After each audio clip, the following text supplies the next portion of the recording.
Louisville center Aly Khalifa was denied a waiver after redshirting last year, proof that the NCAA has lost the plot.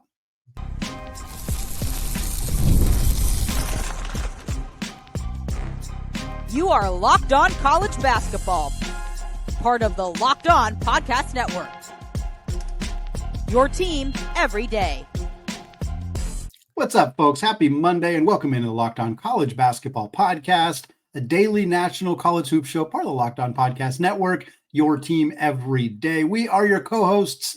I'm Andy Patton. He is Isaac Schade, and you are joining us at the place to get your college basketball content every single day. I want to thank all of you who have made the show your first listen or your first watch of the day. Give a special shout out to those everyday listeners and the members of the Locked On College Basketball Discord community, and remind everybody that you can listen to the show ad-free on Amazon Music. Today's episode of Locked On College Basketball is brought to you by Monarch Money. Folks, take control of your finances with Monarch Money. Use code LOCKEDONCollege at monarchmoney.com for 50% off your first year. Well, Isaac, we got a packed show here on a Monday for y'all. Aly Khalifa denied a waiver by the NCAA. It just feels nonsensical. We're going to talk about the ruling, the appeal process that's going on, and what this means for Louisville's depth in the front court if he does, in fact, be determined to not be able to play next year. The NCAA is trying to fix replay review. We're going to talk about that because it doesn't feel like they're actually making as many fixes as we'd like them to, but we'll talk about what is being proposed. And then we'll close out the show talking about some scheduling updates, some big non-conference games being added to the schedule, and an extension, a contract extension, well-deserved for Coach Brad Underwood at Illinois. Paid for by an Eastern mob family, Andy. Yeah, that must be the case, right? Absolutely, I love it. Let's start with this Aly Khalifa situation. I think it happened either Thursday or Friday last week was when we got the update on this. So we didn't quite sneak it into last week's show, but glad we get a chance to talk about this for now. Khalifa was denied a waiver by the NCAA, which he applied for after this most recent season where he did not play at Louisville. Some of you probably remember him from BYU and are like, well, I didn't even know he was at Louisville. That's because he didn't play. And yet he was still not given an opportunity, or is not being given an opportunity right now by the NCAA to play next season. Isaac, can you kind of just walk us through a little bit about what's going on here with Mr. Khalifa and why this is a storyline that's kind of cropping up suddenly here in May? Yeah, because the NCAA, as you said in the cold open, is getting in their own way all over again, Andy. I mean, it's just the inconsistency with which they apply their own set of rules is wild. Like, how often in my own household, Andy, do I think about, I'm only doing this because it's a rule that I've set. You know what? I can change it if I want to, right? And it's just like NCAA, it's just, Andy, it doesn't add up. They're so inconsistent with their adjudication of their own rules. And that's what doesn't make sense. Andy, let me just read the waiver from Louisville. I know we don't often like to read long quotes, but sometimes it's at least helpful in giving us an idea. This is from Louisville. University of Louisville men's basketball player, student athlete Aly Khalifa's request for an extension of his 5-year clock that would allow him to utilize his 4th and final season of eligibility was denied by the NCAA. The University of Louisville is appealing, this is critical, that decision and believes that Aly has a strong case that warrants an additional year. I'll interject and say that Andy and I agree with the university. After earning his bachelor's degree, Aly continues to work towards a master's degree at the university while preparing for the 25-26 basketball season. So, Andy, for those who are unaware, basically, you have, in the way things are right now, and I emphasize right now with the NCAA, is that you get 4 years to play, 4 years of eligibility, and you have a 5-year window within which to do it. Basically, the way it works is when you start playing college basketball, it's like hitting a timer on your phone. And when that timer hits 5 years, whether or not you've played your 4 years, you're done. The thing is, Andy, that we have seen plenty of examples of this not being true, sometimes because of red shirts or Mormon missions or whatever, right? Like all of these various things.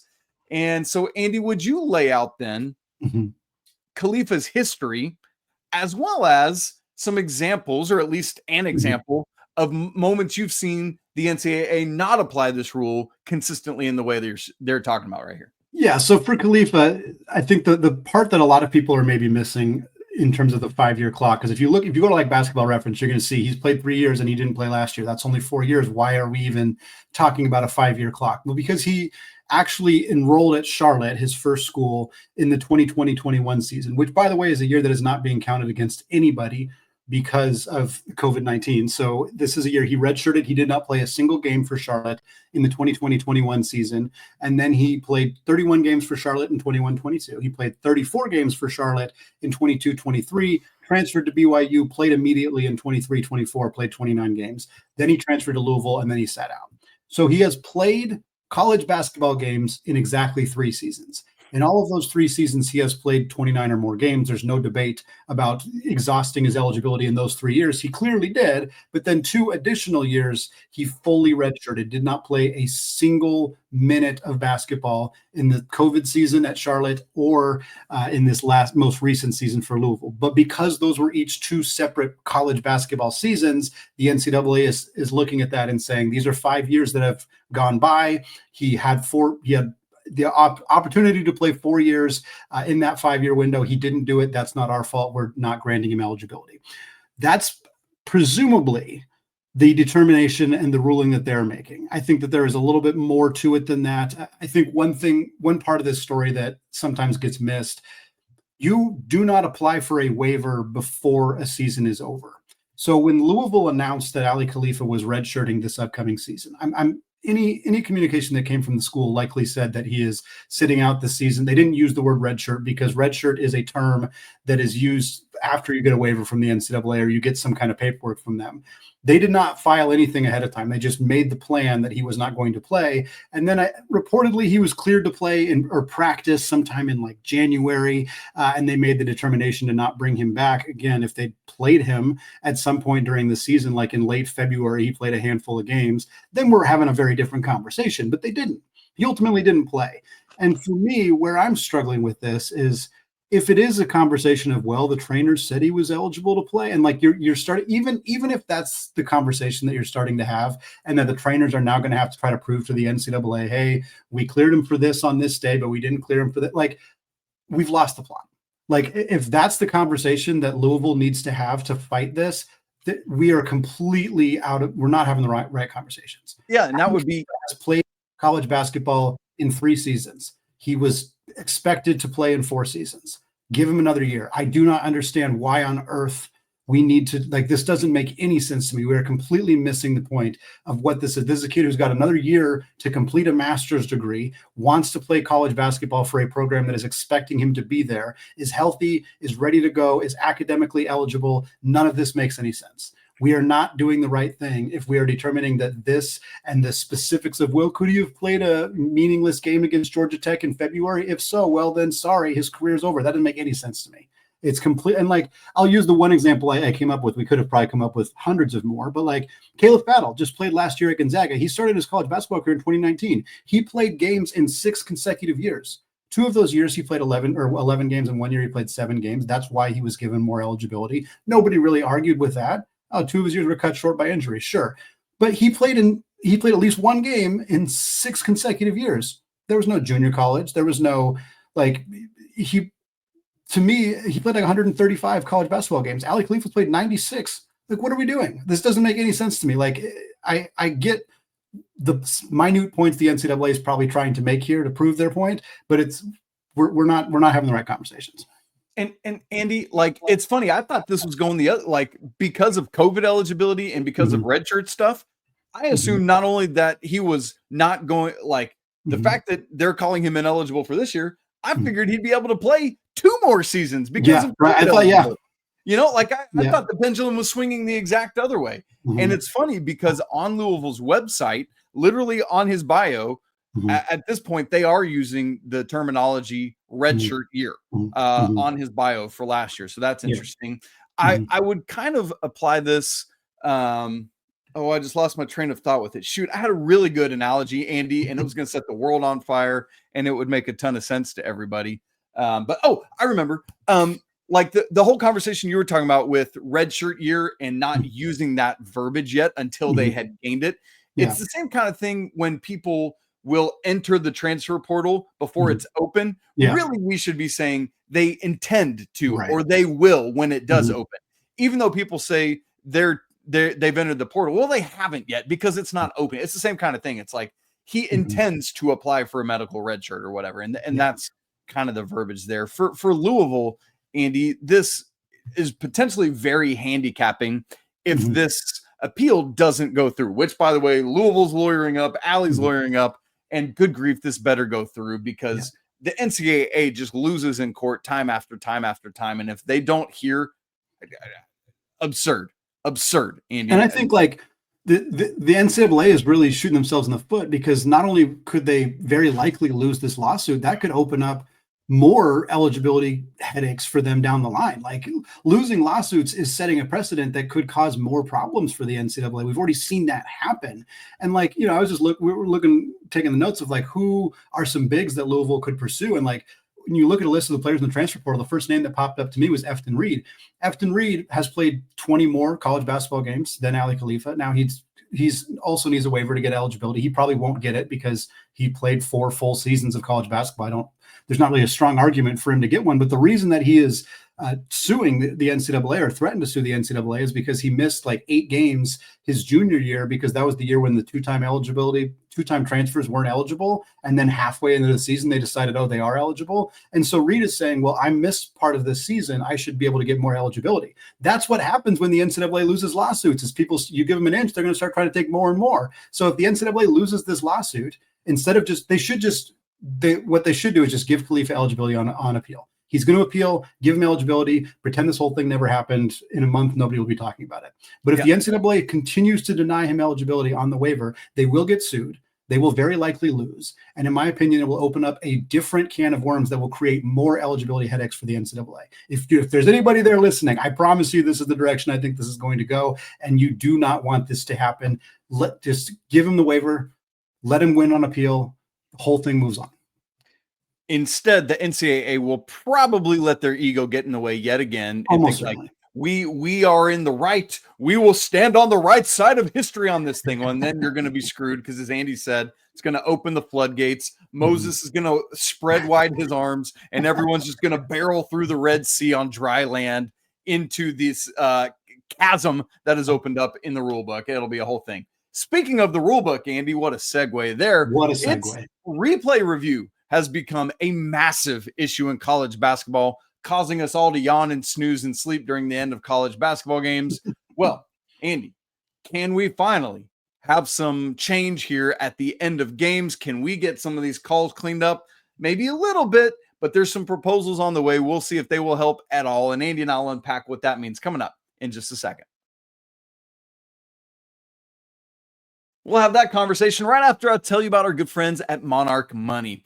Do you ever check your bank account and start to wonder, like, where did all my money go? Did I get credit card thieved? What happened here? But, well, no. Between dining out and online shopping and entertainment, it's so easy to lose track of it all. And that's where Monarch Money comes in. They're your personal CFO, giving you full visibility and control over all your finances. What's neat is that Monarch Money isn't just a budgeting app. It's a complete financial command center, so you can track your accounts, your investments, your spending all in one place. So you stop just like managing your money and actually start building wealth for yourself. Also, instead of having to juggle multiple apps and like trying to scroll and look between them all in a whole bunch of windows, no. You can use Monarch as a one-stop shop to check your finances, track spending, and even plan long-term goals. My wife and I, we always want to make sure we're on the exact same page when it comes to finances. And Monarch Money, man, takes the stress out of that and makes the process of managing money together easier than anything else. So join us and take control of your finances with Monarch Money. Use code LOCKEDONCollege at monarchmoney.com for 50% off your first year. That's a great deal. Again, monarchmoney.com, code LOCKEDONCollege for half off your first year. Andy, each May, the NCAA Men's Basketball Rules Committee gets together and starts bringing together a whole bunch of rule proposal changes they want to make. There's a whole bunch of them, but there's really only one that we're going to focus in on today. And I will say I'm also very intrigued because it seems like continuation might be a thing this year that might get pushed through. But the big one we want to focus in on right now is they kind of had a mandate to look at end of game issues. Yeah. Why are the end of games taking so long? And Andy, basically, they've identified multiple things, but the biggest one that data is suggesting is the biggest issue is, I think we always talk about, review, replay stuff is taking so long. But the specific one they've honed in on is out of bounds calls. Yeah. And who's it out on? All of that conversation. And so, Andy, what they're wanting to do is find a way to figure out, like, if you got allergies and you go do an allergy test and they're basically trying to figure out which thing you're actually allergic. It's like that. They're trying to figure out what is the actual biggest culprit, and they think that it's out of bounds calls. And so, Andy, what is it that they're going to try to do here to bring this together? What is the proposal? Again, not yet accepted. And Andy, explain that angle of it too, if you would. Yeah, I think they're looking at potentially changing the rules so that coaches will be able to challenge out of bounds calls. They'll also be able to challenge they'll be able to challenge out of bounds calls, basket interference calls, goaltending calls. Those are the things that they want to have coaches be able to potentially challenge instead of what we have currently. And secondary defenders on the arc. Right. Yes. Sorry. I knew I missed one. Secondary defenders on the arc, which has been a big issue in college basketball when I was in college, I remember people constantly complaining about that. So it's been a talking point for a long time, but what they want to do is, instead of having it be automatically reviewed, like especially the out of bounds in the final 2 minutes, like the amount of NCAA tournament games that they were reviewing every out of bounds in the final 2 minutes, and it added 10 plus minutes to each game. It was just excruciating. I know 90% of you listening to this felt that during at least one NCAA tournament game this year, if not more. And it was happening in the regular season too. And so what this proposal will do is it'll eliminate the officials automatically, or the official's decision to do that. It will be put completely in the hands of the coaches, who will be given one appeal per game. They'll have one opportunity to throw a challenge and say, I want you to look at that out of bounds play. And if you use it earlier in the game, then in the final 2 minutes, that's it. You don't get another opportunity to do that. Now, if you win your challenge, you'll get it back. You'll get to reuse it. But as we understand it under the new proposal, that you still only have a max of 2. So it's not like you can get 5 or 6 of them right in a row and just keep on challenging every single time. I think as you and I were talking ahead of time, if you're at like 3 or 4 that the refs have gotten wrong, then you're probably going to be appealing you're going to be making a big old appeal to the commissioner's office anyway, because something's going to seem a little fishy about that. But ultimately, the hope with this is that there will be less actual time spent with these out of bounds reviews, which are the ones that take the longest time, because it's difficult to see on multiple camera angles where, what the ball bounced off of and everything. But there are still going to have monitor checks for the clock, which still takes up a ton of time. Like, ultimately, this specific proposal will probably cut down game time. But the fact that it is not a definitive, clearly this is going to make the last 30 minutes of a basketball game condense down to only 10 minutes. Like, I don't know how much it's actually going to help. It's a good place to start. It's a good place to start. And I think putting that onus on coaches, while there's some flaws with that, it's basically what every other sport does. Like every other professional sport, the coaches have the opportunity to challenge calls. Putting it in the hands of the officials, where they're going to just mostly review everything, is challenging and obviously taking way too much time. So I think this is a good proposed rule change. I just think it's only doing a little bit when there's perhaps more that could be done. Yeah, and it's like, it's a good first step.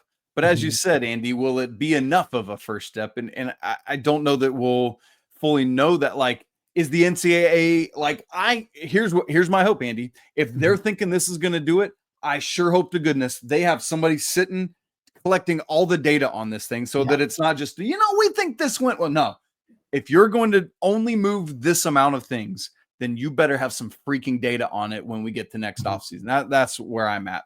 Andy, a couple things we need to make specific with this, similar to like the NBA. No timeout, no challenge for the coach, right? You got to use your timeouts judiciously, because even if you still have your challenge, if you don't have a timeout left, you don't have a challenge, because you have to be able to use that, because I'm assuming if you are unsuccessful, you will lose a timeout.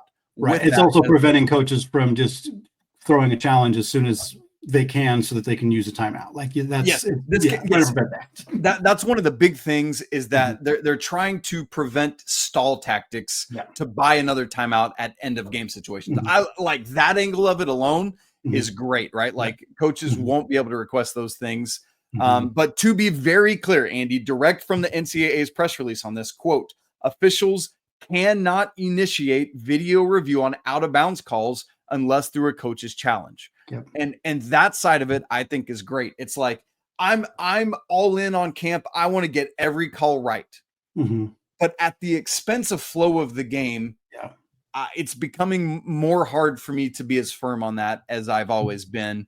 And so I got to recognize that. Like, I think my stance is softening on it because it's like, yes, I want to get, I think it's because I have a very judicial heart and I want justice to be served, but not at the expense of flow of game. And I think the conclusion you have to get to then is, okay, Isaac, so does that mean you're okay even if it costs like your favorite team a loss because of a call that went against you? I think so, if it means we get games going.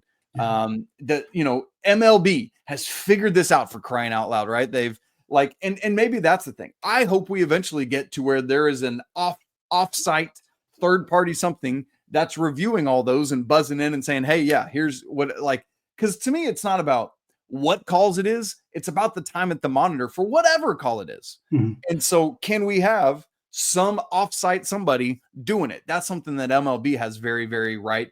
Andy, I'll see if you've got any other takes on this, but I do want to add, this right now is only a proposal. It's still pending, and the NCAA Playing Rules Oversight Committee will meet on June 10th. And if they ratify this at that point, yes, it will be instituted for the 25-26 season. The only thing I want to add, Isaac, is that I would have been completely content with the 2017 national championship game being 3.5 hours long if it meant that the officials got to look at Kennedy Meeks' hand, because it was very clearly out of bounds, and I think Gonzaga would have their first national championship. I don't remember who they were playing, some team in blue and white, but I would have been fine with that game being a little bit longer. Fair, valid point. And Andy, the other thing is, to your point earlier, this only eliminates one thing. Like, refs are still going to be able to look at things at end of game, like timing mistakes, scoring errors, shot clock violations, 2s versus 3s, flagrant fouls, etc. And so I'm curious to see the data. I'm with you. I'm not convinced that this will do enough. It is a step in the right direction. I want to acknowledge that. Thank you, NCAA, for getting something going, but we need more. It's putting a Band-Aid over a far more significant wound, but you know what? It's something. I'm with you 100%. It's something. Isaac, want to move on. We want to talk about a coaching extension for Brad Underwood, who very much deserves it. We're going to talk about that and a non-conference game that Illinois scheduled, as well as a handful of other marquee non-conference matchups that got put together in the last couple of days. We're going to get to all of that coming up here in just a second.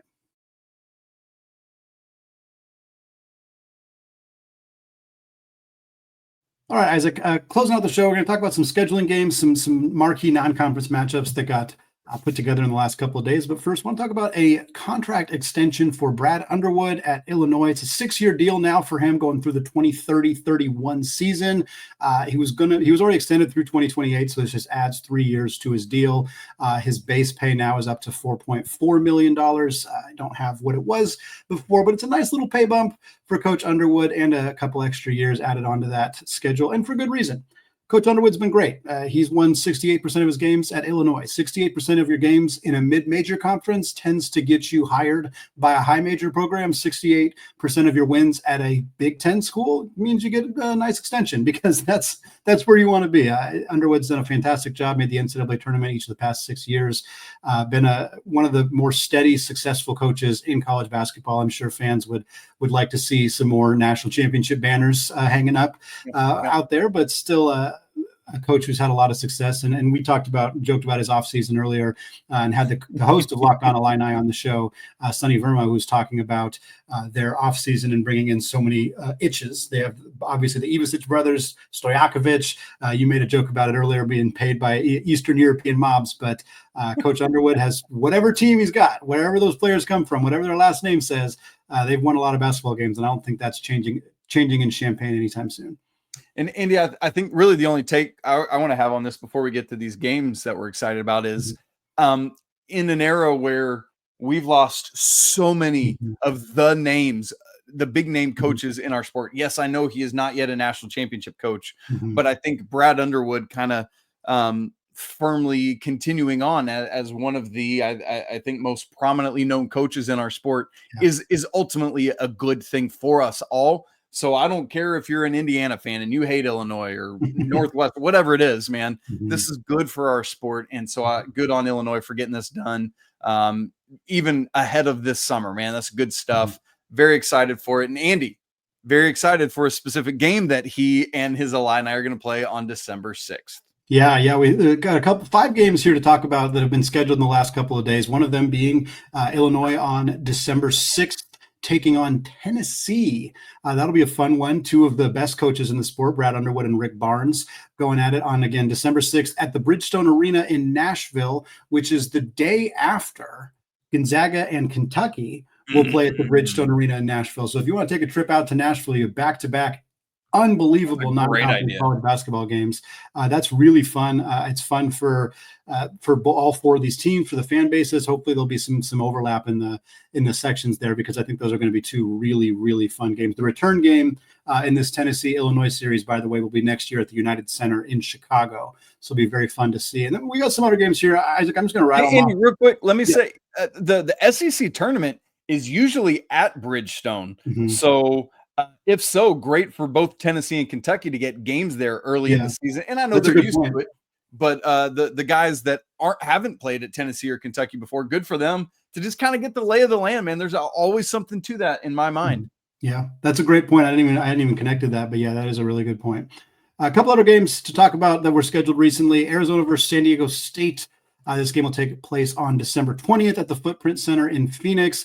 It's part of a triple header. One of the games has not been announced yet. The other one is Colorado-Stanford. These are 4 teams, an ACC team, 2 Big 12 teams, and a Mountain West team, yet they're all also kind of Pac-12 teams. It's a weird thing that's going on with that game, but Tommy Lloyd versus Brian Dutcher, 2 of the best on the West Coast. Should be fun. Gonzaga, Oklahoma, November 8th at the Spokane Arena.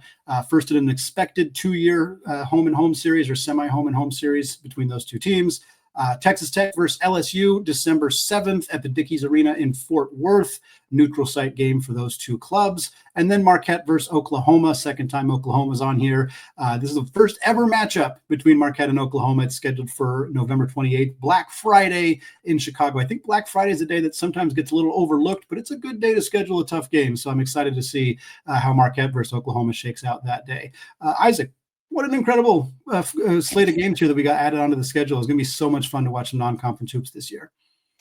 Andy, it's phenomenal. And I think, honestly, my biggest takeaway is I'm sitting here trying to decide whether it's Tennessee or Illinois' orange that is more blinding to my eyeballs.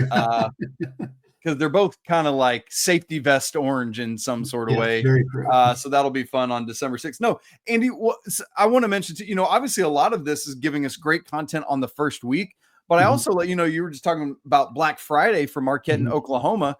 I love that college basketball has started adding these Thanksgiving Day games. We got a couple of them this year, again, immediately following some of the football games. They're scheduling that well. And then I love, as you said, let's tack on the back end of that too. So we got great college basketball Thursday and Friday. Like, I know off the top of my head, we got Michigan State, North Carolina on Thanksgiving Day. We'll get Marquette, Oklahoma on Black Friday. So, man, great stuff. But Andy, the opening week of college basketball, we already knew about a couple games opening night: Arizona, Florida, BYU, Villanova on Monday, November 3rd, Duke, Texas on Tuesday, November 4th, Bama, St. John's, and Oklahoma, Gonzaga then on November 8th. You just mentioned the Gonzaga, Oklahoma game.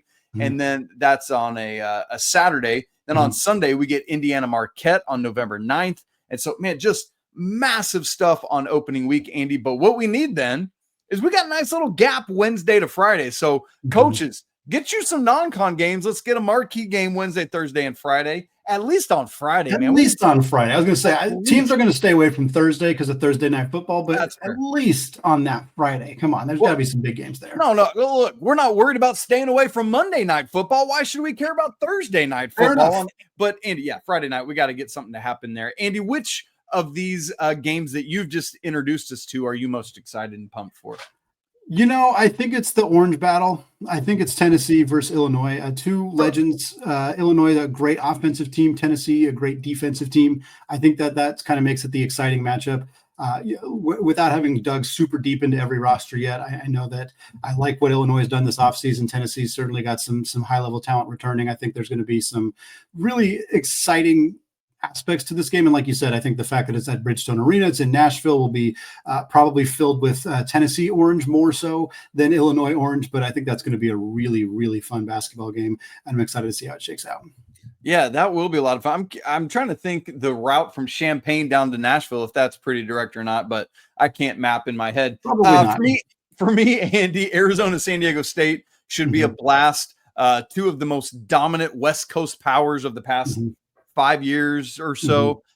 Really, really good stuff. As you said earlier, two phenomenal coaches getting together there in Coach Dutcher and Coach Lloyd. Should be a lot of fun. But I think the thing I want to say is I'm proud of Oklahoma for getting into this so much. You mentioned they're going to be playing Marquette there on Black Friday and Gonzaga on November 8th to kind of help wrap the first week of the season. And so, man, way to go, Coach Moser. This is great. Let's get the Sooners up and running. I'm not mistaken, 2 years in a row, Oklahoma's gone either undefeated or only lost one combined game in the non-conference and then struggled to make the NCAA tournament because they struggled in conference play. So this is a response to that. This is a pretty obvious and deliberate response to that, to schedule some more challenging non-conference games to be more prepared for conference play. I love it. I'm all about it. Porter, this is the correct way to respond to those seasons going the way that they did, and I hope that it works out for them and that they have a strong season in the SEC as well. That's absolutely right, Andy. Even if they lose one or two of them, it's worth it. Yeah. Look, obviously Knoxville to Nashville is – I think it's like 2.5 off the top of my head. Not that bad from Champaign down to Nashville, 5.5. So we should hopefully get some good Illini representation down there at Bridgestone. Really cool arena right next to it. Folks, if you go to these games down at Bridgestone, there's a great food hall literally right next door. I ate there a couple summers ago. Andy, some crab fries that changed my life a little bit. Holy smokes. It's phenomenal. Right across from the Ryman, I think. Anyway, unreal stuff. Go to Nashville if you've never been. Guys, thanks for joining us here to kick off a brand new week of Locked On College Basketball. It's great to be together. Hope that you've had a great weekend. I can't believe we're barreling now into the back end of May.